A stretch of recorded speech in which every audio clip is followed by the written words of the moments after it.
Hi guys, and today I come to you with the 3 downfalls of the DJI Mavic Pro as opposed to a Phantom. Any Phantom in this case. All everyone's been saying about the DJI Mavic Pro is that it's the best drone ever, and buy it and it's the best at everything and there's nothing wrong with it. Well, not everyone's saying there's nothing wrong with it, but it's for sure the best buy and everything, and I do agree with them 100%, and that's why I got it.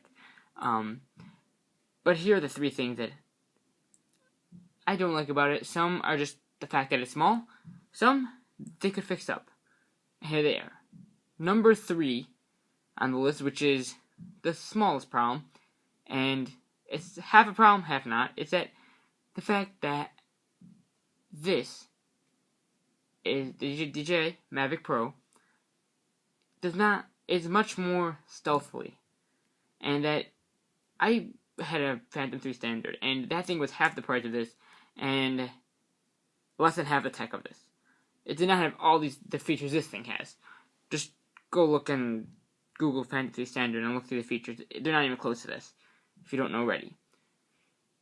But whenever I flew that, people stared at it. People were like, "Whoa, what is that?" And looked at it like, "Whoa, that's that huge drone that everyone knows it's a Phantom drone." Like, everyone stared, everyone looked, everyone was asking questions. How much did it cost? How good is it? Like, can I see the camera? Can I see it? Like, what's that huge white thing flying in the sky with 4 blinking lights? Like, with 4 lights, 2 of them blinking sometimes. It's just crazy, and everyone's staring, and I was flying near Main Street and traffic stopped. And I was just trying to get some pictures of my brother's car with it.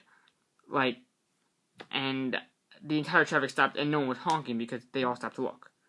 This thing does not check nearly a percentage. People just think it's the $100 helicopter or quadcopter at most. In the meantime, it's double the price. It's $1,000, clearly not $100. And it's got way more tech and way more portability. And it's great, so it blends in much more than a big white flying machine. It's much more stealthily, which is good and bad. Because, well, sometimes you don't always want that attention, and you don't want people knowing you have that expensive a drone because you're afraid they'll steal it. And sometimes, it's kind of fun to have that attention. Number 2, and that is just a fact that it's smaller, so it's not as heavy, it's not as big, that it gives you wind warnings all the time about too high wind. Now, I live in Chicago, and Chicago is known for their strong winds. But still, it always is giving me high wind velocity, careful while flying, high winds. Always. Without even exception. Every time. It's giving me some wind warning about how there's wind. Even when it's not the strongest wind. And my Phantom, I never had that problem. Even when there was strong winds, it wouldn't give me... I don't even remember ever getting warnings about it. I'd see it fighting the wind, but it wouldn't give me warnings about that. And I just think they could probably do some tuning to that. They have to maybe fiddle with that. I don't know. Because I saw a test where they were testing the strength of the Mavic versus the Phantom, and the Phantom really wasn't that much more. I mean, it was a nice amount more, but I think a little bit of fine-tuning should solve a little bit of that, at least. And number 1, I think the biggest problem with it all, which is everyone's been saying about it, is the gimbal. You see shaking in videos, and you do not see it with any Phantoms. My old Phantom, I never saw shaking.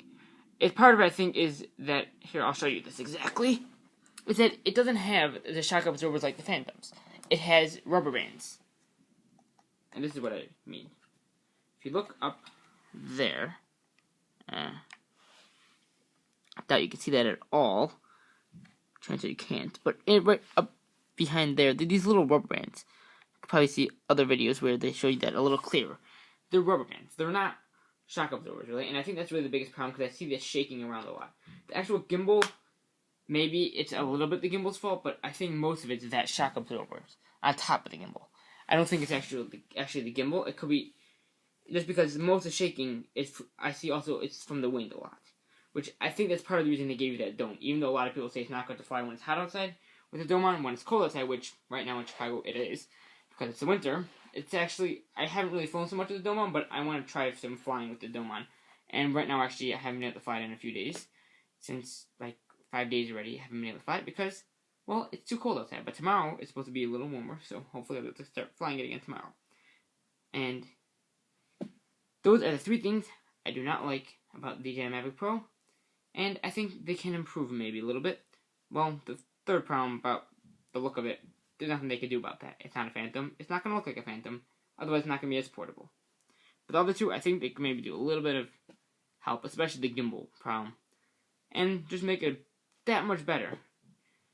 And then it'll be like the best one ever, if it's not already.